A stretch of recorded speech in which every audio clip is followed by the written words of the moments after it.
Uh, Thank you for the introduction. In this talk, I present DINOMO, a new key value store for disaggregated persistent memory.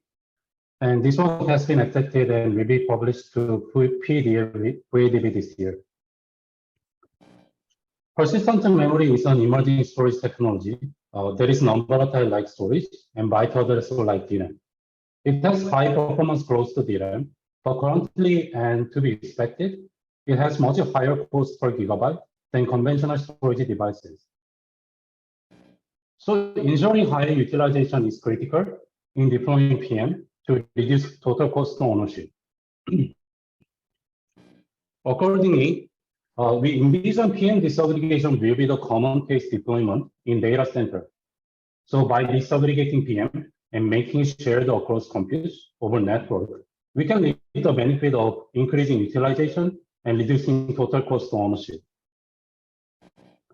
Furthermore, by disaggregating PM from compute, we can scale distinct resources independently and separate failure domains. For example, to increase PM storage space, we don't need to add compute and memory together. And the failure in a compute node does not lead to DPM or other compute nodes being stopped together. However, the DRAM-like latency of PM makes disaggregation challenging. So it is because the network latency is an order of magnitude higher than PM latency. So data processing system done live for PM should satisfy the following condition. To enjoy the architectural benefit of scaling independence and failure separation, it must be elastic and scalable. Moreover, despite expensive networking overhead to access DPM, it must provide a high performance. With this in mind, we study building a persistent key value store for DPM. Key value store is a critical system infrastructure that provides simple key value APIs.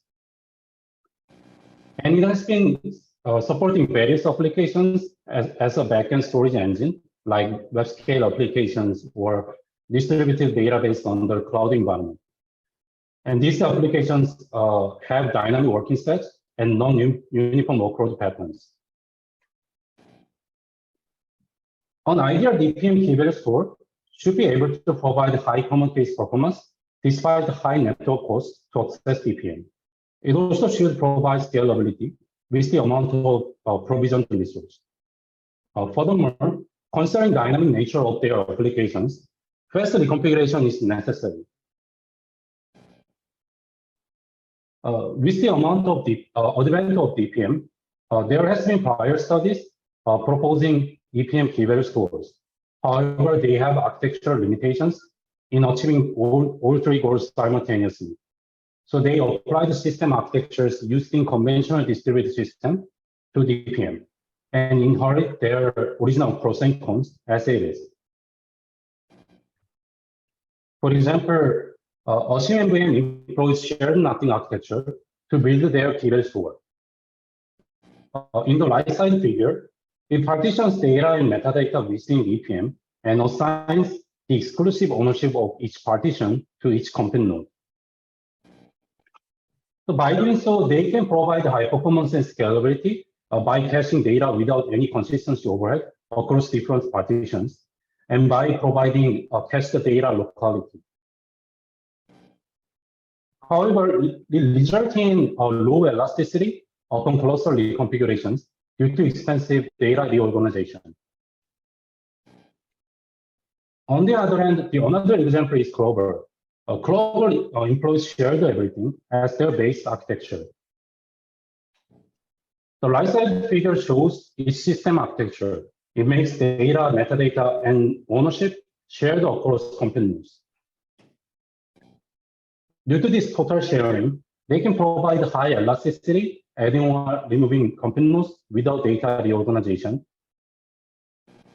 However, it results in low performance and scalability due to the expensive data consistency overhead for shared data and lack of the data locality of caches. As shown so far, prior DPM key value store sacrifice one of the high column case performance, scalability, or lightweight reconfiguration for the other two. Thus, there's a need for a new DPM key value store that achieves those three properties simultaneously. So we present DINOMO, which is the first DPM key value store simultaneously achieving all three goals. DINOMO is designed by adapting techniques from storage research community for DPM specifically. So with the full end-to-end implementations, we evaluate DINOMO and show up to 10x better performance at scale and better elasticity than the state of art. This is the outline for the rest of my talk. We first describe the two design techniques used in DINOMO. So we explain how each technique in DINOMO contributes to achieving each goal. We first introduce ownership partitioning, which is a simple idea but powerful impacting on achieving all the goals. As described earlier, prior studies employ traditional distributed system architectures in building their key value stores. However, they compromise either high performance scalability or elasticity to achieve another. To take both advantages simultaneously, we propose ownership partitioning, which strikes the balance between shared nothing and shared everything. Ownership partitioning has the following insight. So owing to the disaggregated architecture, data access and ownership can be an independent consideration.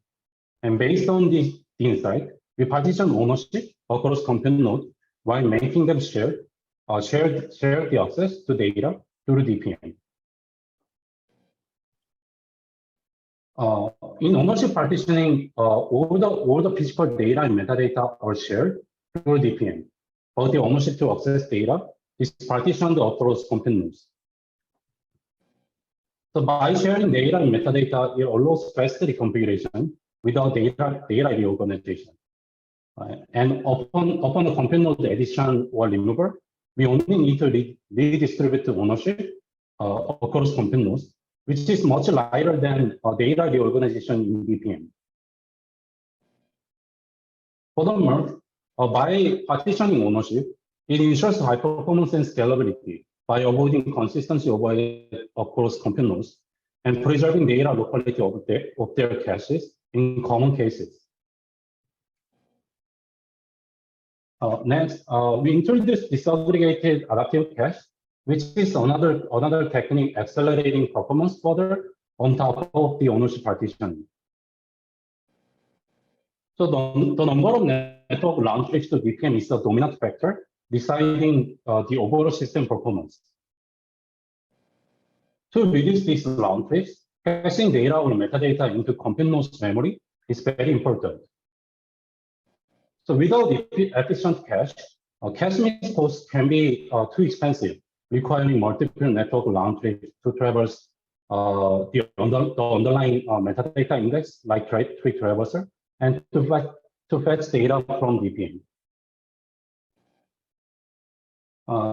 For a cache, we may consider caching either value or shortcut into compute nodes memory.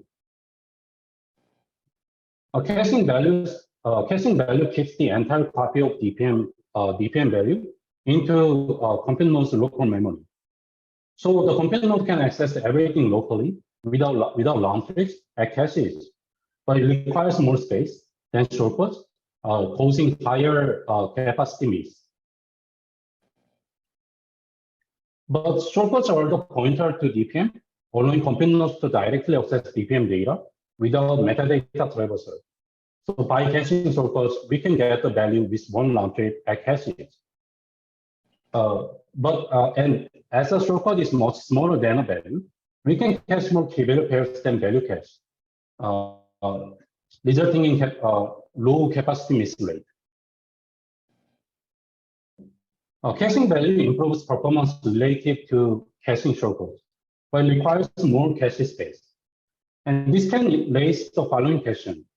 It is better to cache a big few value with no overhead on caches, or a larger number of shortcuts with fixed cache overheads? The answer is simple in extreme cases. In highly skewed workload, storing value is better. But when workloads are close to the uniform distribution, with the total size larger than the cache, storing shortcut is better. Unfortunately, most workloads fall between these two extremes and offer no clear answer. The efficient ratio between value and shortcut can be dependent on workload patterns and available memory space. And this motivates us to think on adaptive policy named disaggregated adaptive cache. Our disaggregated adaptive cache changes the ratio between value and shortcut entries in a cache using demotion and promotion mechanisms. To be specific, by demoting value entry shortcut at the addition from value cache, we increment the portion of the shortcut cache, capturing the uniformity of the workload. And by promoting shortcut entry to value at the heap from the shortcut cache, we can expand the portion of the value cache, reflecting the skewness of the workload. We also employ a specific promotion policy, taking into account cache entry sizes, pitch costs, and miss costs. Due to the time constraint, we omit each details.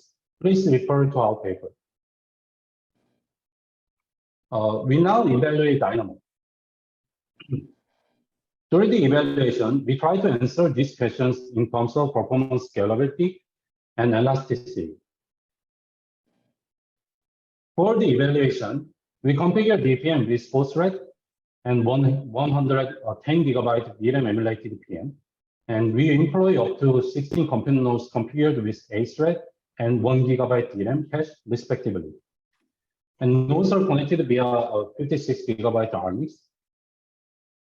And for the baseline to compare, we use Clover for performance and scalability experiment. And for elasticity experiment, we use DYNAMO-N, which is a variant of DYNAMO, to simulate shared nothing counterpart. And for workload, we use YCSP benchmarks. This graph shows the performance and scalability result. So each axis indicates the number of compute nodes, and y-axis is corresponding throughput. So in this experiment, DYNAMO scales to 16 compute nodes, while Clover does not beyond 4 compute nodes. With 16 compute nodes, DYNAMO outperforms Clover up to 10x. And the next experiment is showing our auto-scaling experiment, which is scale compute nodes depending on the load variance. The x-axis presents the execution time, and y-axis indicates the corresponding throughput variance. So in this experiment, we only observe brief throughput dips in DYNAMO at every reconfiguration. But DYNAMO experienced long throughput dips due to its expensive data reorganization overheads. We now conclude our work with the discussion about our work in the context of new interconnect CXL. CXL is an emerging disaggregation technology, which is a cache-coherent interconnect over PCIe. Among various CXL protocols, CXL memory supports load store accessible disaggregated memory expansion. Compared to RDMA-based disaggregation, CXL provides much lower access latency from host to CXL attached memory.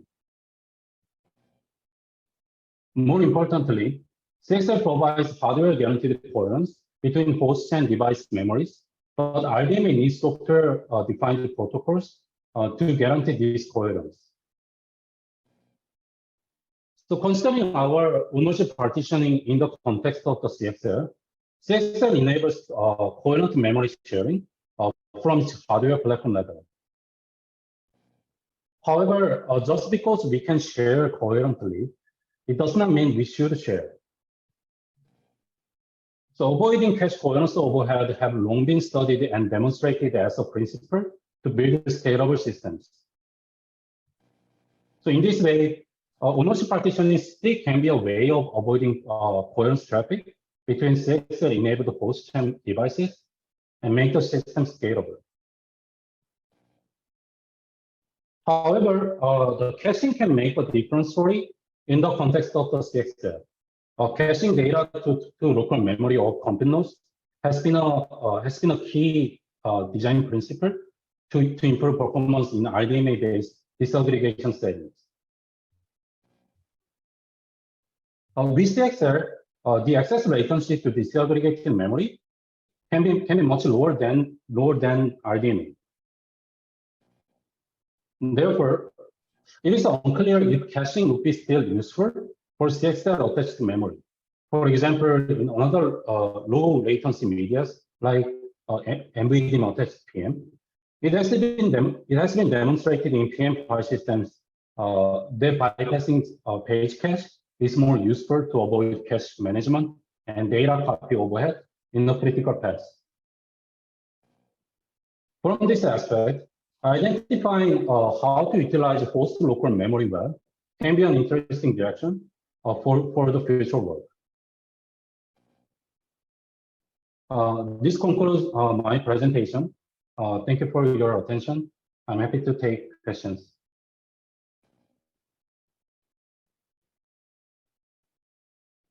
Oh. And first, we have one question from the Zoom audience.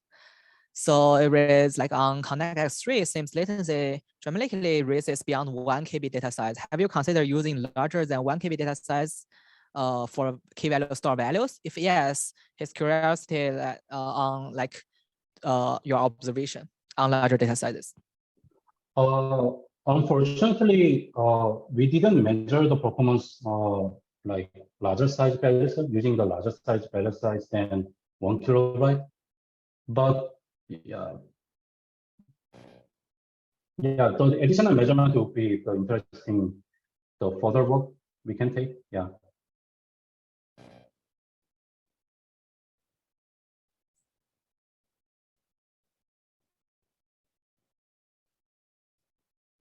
Based on persistent memory, but just wondering if you have any thoughts if the work can be extended to this regular memory, in-memory based key value store, what would be needed to change? Yeah, so when we are trying to designing this system, we assume our disaggregate memory part has built using the persistent memory, because we are considering like using the persistent memory would be more practical approach in terms of the capacity, like provisioned capacity than DM.